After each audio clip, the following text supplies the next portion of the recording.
Hello everyone, my name is Daniel Bazinski and I'm the founder of Purpose Prep. I would love to share with you some information that I think could be really helpful during this time. During any epidemic, there is a lot of uncertainty in our lives, whether it be the swine flu, whether it be Ebola, whether it be the coronavirus, whether it be the flu season for a lot of us.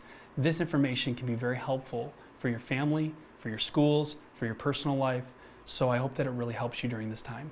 So how do we talk to our children about the coronavirus? You know, there's a lot of routines being disrupted right now. There's a lot of change, a lot of uncertainty, a lot of information, misinformation, and quality information. It's really hard to filter through all of this while our lives are being disrupted, schools are closing, travel is suspended, and so many things are happening that have never really happened before in the history of the world.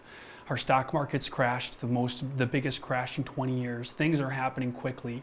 But what's most important right now is that we find a place to help ground our families and our young ones. Our young ones who maybe might be confused, maybe might not understand how serious this is, but they might not also need to understand how serious it is because of maybe how young they are or because of how much this can affect them emotionally, socially, their personal development, anxiety, depression, and a lot of other potentially negative thinking patterns and emotions that they can experience. So how do we talk to our children? Well, I think the first thing that we really need to do is we need to talk to our children. We have to talk to them and tell them what's really happening. Now, I gotta say, share the facts, but maybe you don't need to tell all the facts. Whether your students are elementary students, middle school students, or high school students, my children are very young, but as the routines are disrupted, maybe we need to understand, why are mommy and daddy, your caregiver or parent, uncle, grandpa, why are we more together and around more? Why are schools being closed? Well, there's a thing happening in the world that's really causing us to be safe. And we need to wash our hands, and we need to not touch our face, and we need to not go into very large crowds. And so let's share some of the facts, but maybe not all of the facts. We don't want to incite fear and incite really negative thinking patterns or emotions or experiences in their life, like everybody's dying, or grandma and grandpa, the elderly have a higher risk, or those that have respiratory issues, or those that are obese, or those that are smokers. We need to be careful with maybe how much exposure to these experiences. And so while we're talking to our kids, I think the first thing we need to do is sit down and have a conversation. The second thing I think we need to do is we need to really put our listening ears on. One of the most powerful things is therapy. We all have therapists. Even if we don't, we talk to our mothers, brothers, sisters, friends, cousins, uncles. We talk to ourselves at the least, and we talk it out. So I think we need to listen. We need to say, hey, what are you experiencing? Do you have any questions? That's a great question. Do you have any questions? What else? It's another great question. I hear you. Is there anything else that's concerning you? And listen. Listen to what's going on. Listen, let them share. Create long pauses.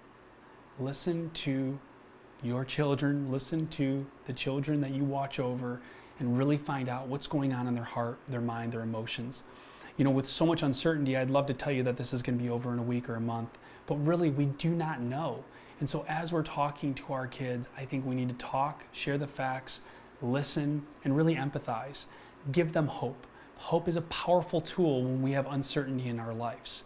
It's actually finding ways. Maybe you get out a piece of paper. Here's my challenge for you. While you're talking to your children, the third thing I want you to do is I want you to get out a piece of paper, and I want you, with your son, daughter, caregiver, child that you watch over, to write out 3 things that you are grateful for in your life, and then have them write 3 things out, and I want you to dialogue about this.